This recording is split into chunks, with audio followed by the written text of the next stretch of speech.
açıklama yapmak istiyorum. Ne yazık ki bu tip toplantılarda süre kısıtı koymak zorundayız. Yapılacak başka bir şey yok. Aksi halde daha sonra söz almak isteyenlerin söz hakkı için zaman kalmayacak. Bizim bütün toplantılarımızda bu tip problemler oluyor. Daha sık bir araya gelmeliyiz, bu kesin. Daha fazla bu istişare toplantılarını yapmalıyız, bu kesin. Belki de biz katılımın azlığından şikayet etmeden yapmaya devam etmemiz gerekiyor. En azından buraya gelen gönüllü katılımcılarla devam etmek gerekiyor. Bu süredeki problem nedeniyle Kafet Yönetim Kurulu bir karar aldı. Biz bu önemli konuyu yeteri kadar tartışacak zaman bulamadığımız için, delegelerimizin önemli bir kısmı konudan habersiz olabileceği için, en azından ayrıntılarıyla haberdar olamayabilecekleri için köşe bucak yazılarda yazıları talep ettik. Her görüşten yazıya şahsi cevap hakkı doğurmayacak yazıları altını özellikle çizmek istiyorum. Halen köşe bucakta yazılar duruyor. Konuşmacıların bir kısmının da orada makaleleri mevcut. Yarına kadar da bunları ayrıntılı olarak okuyup inceleyebilirsiniz. Buyurun Sayın Hocam Bey.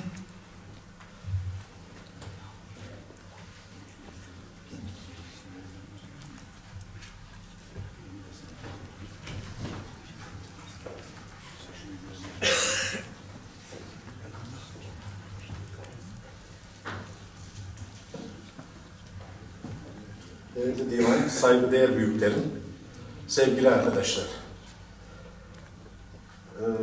Ben 2015 yılında yapılan DÇB Yönetim Kurulu üyelerinden birisiyim.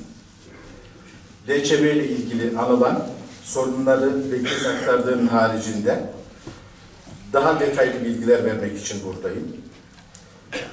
Şimdi 2015 yılında seçim yapılıp Türkiye'ye dönüşümünün akabinde Kafet Başkanı ile birlikte DÇB yöneticilerinin katıldığı bir WhatsApp grubu oluşturduk.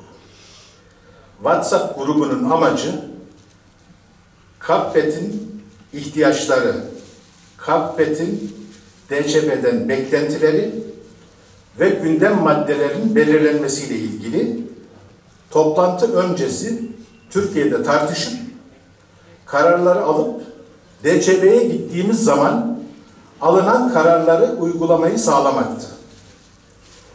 Bunun için aramızdan Vedat Meker arkadaşımızı raportör seçtik.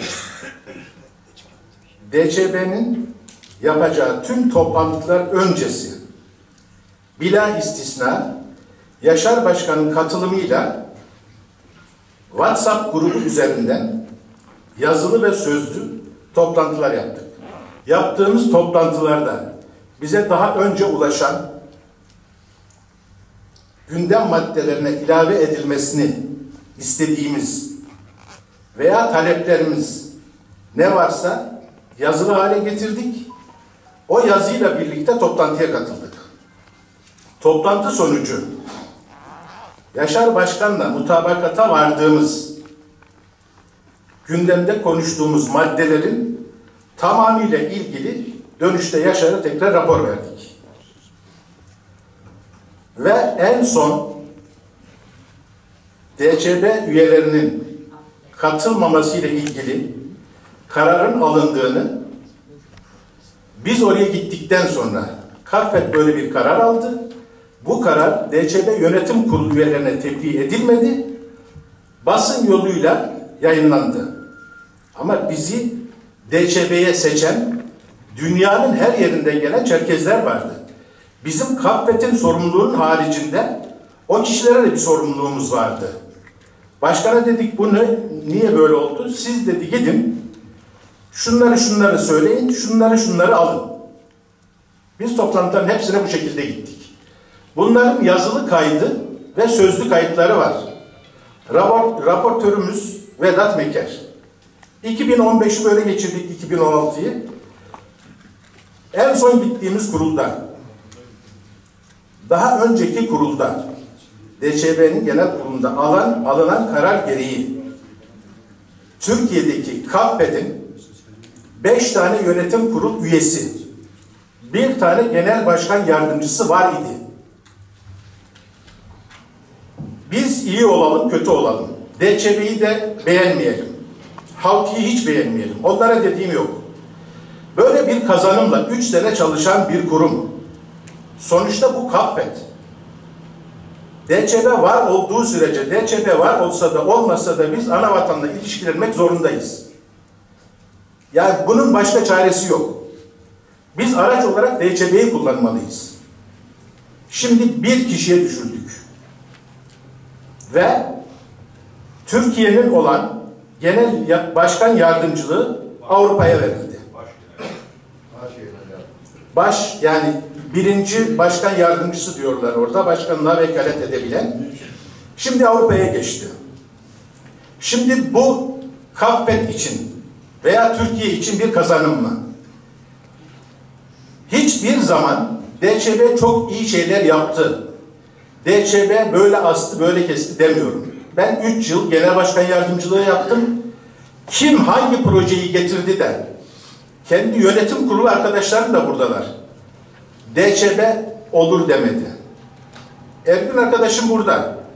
Olağanüstü genel kurulda alınan kararda Çerkez vatandaşlarının pasaport veya oturum alamıyorlarsa bile bir kartla kendilerini tanıtmaları için müracaat edilmesi kararı alındı ve orada ana vatanda yaşayan arkadaşlarımız bu görevi üstlendi. Biz takip edeceğiz. Başkan da bize dedi ki bu arkadaşlar takip ederse bu iş olur. 3 senede o da olmadı. Ana dille ilgili çalışmalarda şu anda son yönetimin aldığı kararı bilmiyorum. Onda da bir ilerleme olmadı. Bunların olması için bizim bir yerlerden bir şey beklemeyle alacağımız bir şey yok. Bizler burada bir şeyler üretir, DÇB'yi sıkıştırır, DÇB'ye projemizi götürür. Bu ne oldu? Bunun arkasındayız. Takip eder isek biri olmazsa biri olur. Biri olmazsa biri olur. Ama biz bir Kaffet olarak DÇB'ye bakışımızı, ben Houthiy'i söylemiyorum. Yani DÇB'nin başkanı kim olduğu beni ilgilendirmiyor. Orada bizim bir kurumumuz var DÇB. Bu kurumu çalıştırıp biz ana vatanla bağlarımızı sıkılaştırmak zorundayız. Ama bunu politikayla mı yaparız? Ama bunu orayla kavgayla mı yaparız? Ama bunu okuyarak mı yaparız? Bunun çaresini Kaffet bulacak. Yani başka türlü DÇB ile bağlarımızı kopardığımız zaman ana vatanda kopardığımız anlamına gelmiyor. Bazı arkadaşlar onu diyor. Şimdi yeni çıkan yasalarda pasaport, diasporada yaşayan tüm Rusya vatandaşlarına pasaport verilmesi düşünülüyor. Kabardey bölgesi veya Adige bölgesinin tamamına yetkili DÇB kılınmış. Şimdi ayrıldık DÇB'den. Biraz önce Bekir de söyledi. Yani bu işleri biz kimle yapacağız? Veya ana vatanda bizim haklarımızı DÇB'nin başkanına rağmen savunacak birileri olmak zorunda. Veya o DÇB'nin başkanını Kaffet'in sorunlarını savunan bir başkan haline getirmek zorundayız. Eğer biz var olacaksak, ana vatanda bağlarımız olacaksa,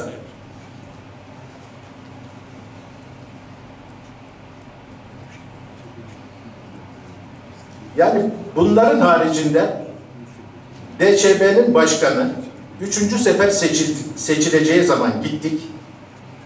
Cumhurbaşkanı'na Bilge Hanım da vardı yanımızda. Cumhurbaşkanı ziyaretine gittik. Cumhurbaşkanı'na işte tanıttı, evet bunlar dedi. Cumhurbaşkanı'nın ilk sorduğu Yaşar nerede dedi. Kaffet Başkanı. İşte bir cenazesinden dolayı gelemedi deyince iyi o zaman dedi. Madem heyet buraya geldi dedi. Heyetin içerisinde Türkiye'nin haricinde DÇB bileşenlerinin tamamından insanlar vardı. Olağanüstü, yani olağan kongreye geldiniz. Sizin Houthiy'nin haricinde bir başkan adayınız var mı? Biz öyle bir başkan adayıyla gitmedik ki oraya. Yok dedik. O zaman dedi ben size bir aday göstereceğim. Bunu seçeceksiniz. Niye? Sizin bir başkanınız var. Siz kendi ayağınızın üstünde duracaksınız da benden yardım istiyorsanız yardıma varın. Yoksa benim adayımı seçeceksiniz dedi. Ne diyecektik arkadaşlar? Cevap veremedik. Ve Houthi Cumhurbaşkanı'nın ısrarıyla tekrar başkan oldu. Ha şimdi 5 kişiyle yapamadığımız çalışmaları inşallah orada bir arkadaşımız var. Anavatan'da da ikamet ediyor. Toplantılara katılarak hak fethi dileklerini, diasporada yaşayan insanların ihtiyaçlarını DÇB'ye anlatır da bir kazanım elde ederiz. Beni dinlediğiniz için hepinize teşekkür ediyorum. DÇB'nin son durumu inşallah bizim için de Anavatan için de iyi olur. Teşekkür ediyorum. Biz de teşekkür ederiz.